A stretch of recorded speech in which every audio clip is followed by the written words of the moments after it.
la différence entre la politique citoyenne, qui est une politique de veille de l'action gouvernementale, de l'action publique, et la politique politicienne qui, elle, concourt au pouvoir.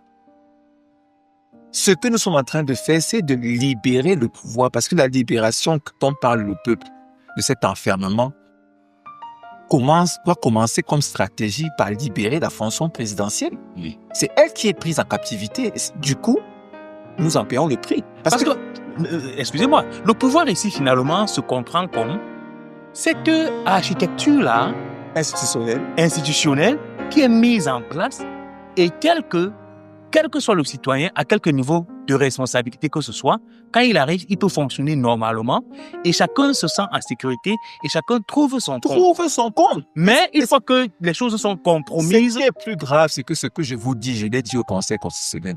J'ai évoqué 3 hypothèses au Conseil constitutionnel. La première hypothèse, c'est la complicité du président de la République que j'ai personnellement écartée. J'ai présenté l'hypothèse de ce que le président de la République est pris en otage, une complicité institutionnelle contre lui, donc contre la fonction présidentielle, ou alors une vacance de la présidence. Le Conseil constitutionnel s'est déclaré incompétent.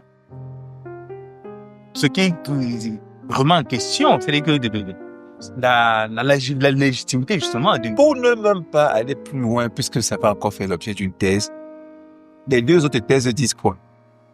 Qu'il y a donc un coup d'état scientifique, comme dit M. Sangam depuis des années. Depuis des années. Lequel est interpellé à la suite de cette vidéo. Nous attendons que des personnalités scientifiques comme ça se prononcent sur cela. Scientifique prend son sens par rapport à toutes ces initiatives menées.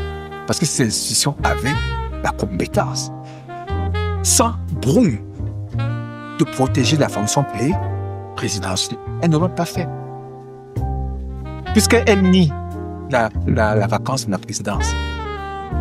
Parce que l'élection s'est tenue et qu'on a proclamé un résultat et que le personnel central a prêté serment. Donc, elles veulent nier la vacance de la présidence. Qu'est-ce qui reste donc? Un complot. Puisque moi, j'ai écarté la thèse de la complicité. Complot et complicité sont donc maintenant officialisés. Ça veut dire qu'au moment où nous parlons, nous devons reconquérir et sauvegarder la fonction présidentielle. C'est la responsabilité du peuple.